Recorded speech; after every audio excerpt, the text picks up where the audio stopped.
So I start with a lump of clay and I weigh it. If I don't weigh it, I don't get the same amount each time and it's hard to make my pieces look the same. So this is a 4-pound lump of clay. I'm going to make a big bowl with it. And then I start wedging.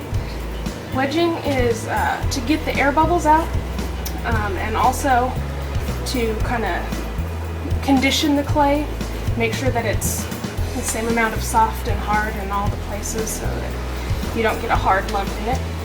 There's different ways to wedge. You can do this, kind of like you knead bread dough, or you can just kind of cut and slam.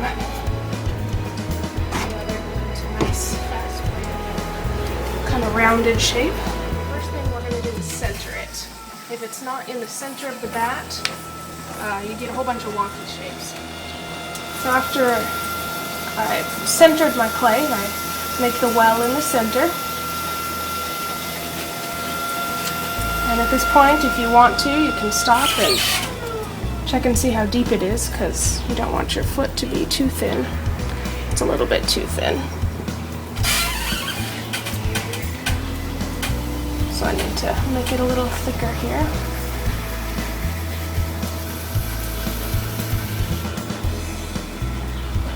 And I smooth out the bottom and compress it. Of course I want it to be smooth, but I'm also making sure that the clay molecules right now are all lined up. They're kind of flat, shaped kind of like a blood cell or something, and they're going all which directions right now, which makes it more likely that the bottom will crack. So you want to compress the bottom quite a few times. The bigger the piece, the more you have to compress it. If I'm doing something small like a coaster, I'll compress it once or twice. If I'm doing a platter, I'll compress it a dozen times. We're doing a bowl right now, so somewhere in between is fine.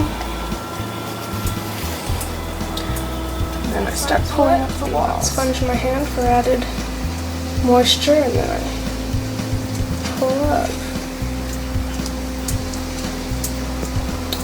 Now eventually this bowl is going to go out more, but the centrifugal motion pulls it out, so I can always pull out more easier.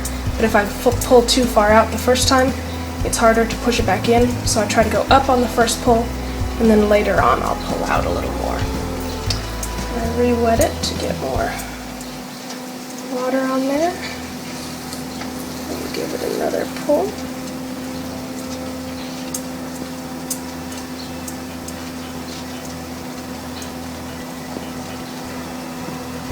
This pull I'll stop just before the top, and then I'll get the water out. I usually compress it a couple more times just to be sure it's good.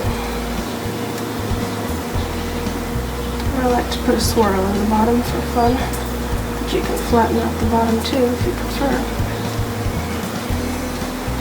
And I take a rib. Ribs come in a whole bunch of different shapes. This is my nice bowl rim for the rib for the other thing I'm doing is getting the slip off. Slip is just wet clay like this.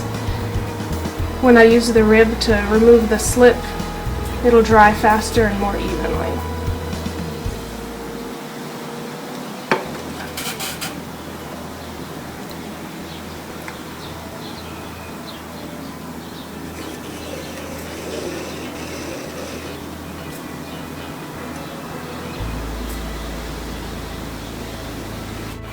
This is a chamois.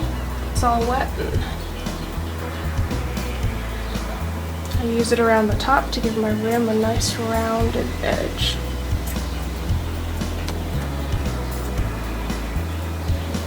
And then I have a bowl.